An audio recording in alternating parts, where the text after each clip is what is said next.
I welcome this kind of examination because people have got to know whether or not their president's a crook. Well, I'm not a crook. I've earned everything I've got.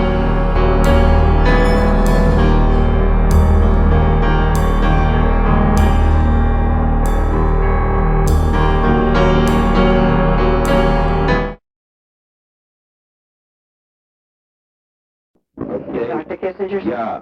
Mr. President? Yeah, hi, Henry. This was the best speech you've delivered since you've been in office. Well, I don't know. I think November 3rd was better, but we will never have a moment. We'll never have a moment like that again. Well, the November 3rd speech was not well delivered, Mr. President, if you remember. Yeah. It was a powerful speech. Yeah. This one was really movingly delivered.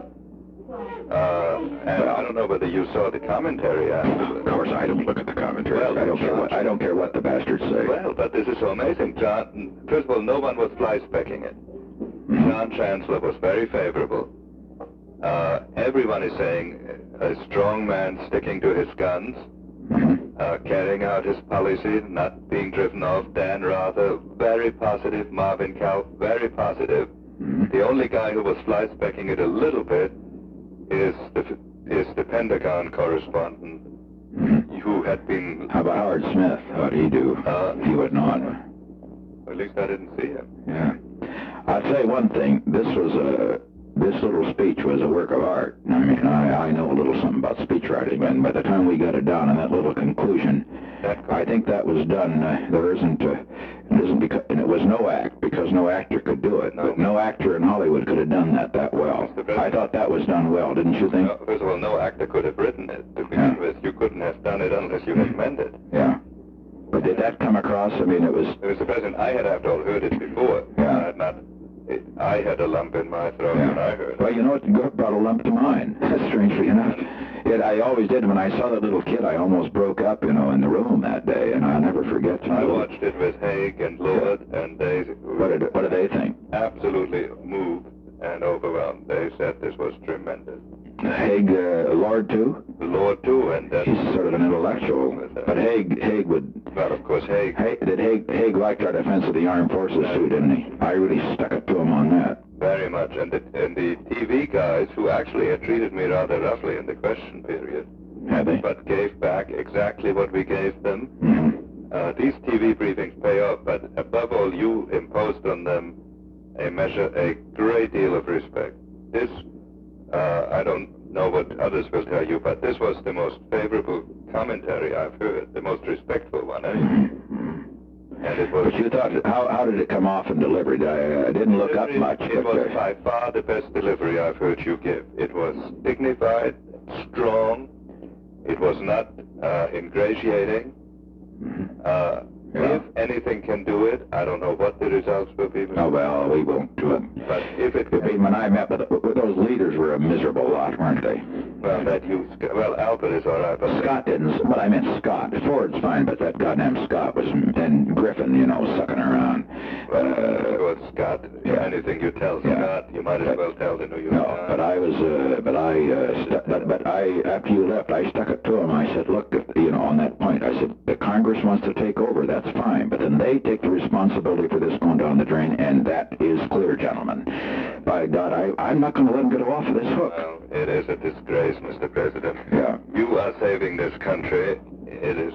well, incidentally, let me say, screw the cabinet and the rest, though. As far as I'm concerned, I've made the speech now, and the rest of them, if they like it, fine, but no more sucking around. And from now on, they come to me. Well, I'm sick of the whole bunch. It's a speech that we can all be proud to have had the privilege to be associated with. Well, I'm glad you feel that way. It was also magnificently delivered. It was the best delivery. The thing at the last was a good idea, wasn't it? To throw away the text and also the way you put it away was very effective. I mean, move the papers away. The papers away. Took a little time. John Chancellor said you gave the whole speech without notes. Yeah. At the end. Oh, that's right. Oh, I had no notes at the end. No. He commented at the end of the... Yeah, I see. But he gave an absolutely favorable summary of it. And as I said, Rather and... They're probably afraid Agnew jump on him. And Well, no, this speech was hard to fly spec, Mr. President. Well, it's a goddamn good little speech, actually. Well, deep down they all know you're right. That's the hell of it. And they know the other people are just, that's right. They know that. And the others are a bunch of goddamn cowards. And they know. Cowards and publicity seekers. That's right. I mean, there isn't... Well, I'll tell you this, though, Henry. You've convinced me, the staff, except for Haldeman and one or two others. Ehrlichman has been... Haldeman or Ehrlichman. Well, Schultz is fine, but he's in another league. But the staff generally screw them, and I mean they can do their jobs, but nothing more. And as far as the cabinet, except for Connolly, the hell with them. I mean that's all there's to it. Well, Mr. President, you've done this one. Yeah. And if it doesn't work, I don't care. I mean, right now, if it doesn't work, then let me say though, I'm going to find out soon, and then I'm going to turn right so goddamn hard it'll make your head swim. We'll bomb those bastards right off the earth. I really mean it. Well, I think you agree, don't you? I think, Mr. President, we have to make fundamental decisions. That's right. In the next That's right. few weeks, seeing what the Freedom brings back. That's right. Well, yes. Well, but I mean, assuming he doesn't bring anything back, assuming they don't negotiate, then we turn right hard, Henry. I think that's right. And let's teach him. Okay. Right. Thank you. Congratulations, Night. Mr. President.